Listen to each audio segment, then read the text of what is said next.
అభి, ప్రతి ఒక్కరూ నిత్యావసరాల కోసం పరుగులు తీస్తూనే ఉంటారు. చావా బతుకా అనే పోరాటంలో ఎలాగైనా బతికి చూపించాలన్నదే అందరూ అనుకుంటారు. ఈ జీవితం మనకు నేర్పే తొలి పాఠమే పోరాటం. జీవితం మనకు నేర్పించడం ఎప్పుడూ మానదు. ప్రేమ, ఇష్టం, స్నేహం, ద్రోహం, నొప్పి, ఇంకా ఇలాంటివెన్నో.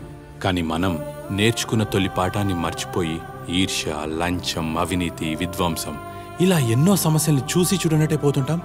అవునానా? వీటికి మనమేం చేయగలం? అరేరే, ఇదంతా నీతో చెప్తున్నానేంటి? నాకసలు ఏ సమస్య లేదే. అయినా వేడికను చూసినట్టు చూసి దాటుకుపోయే. ఇదిగో వీళ్ళలాగా మనమూ వెళ్దాం.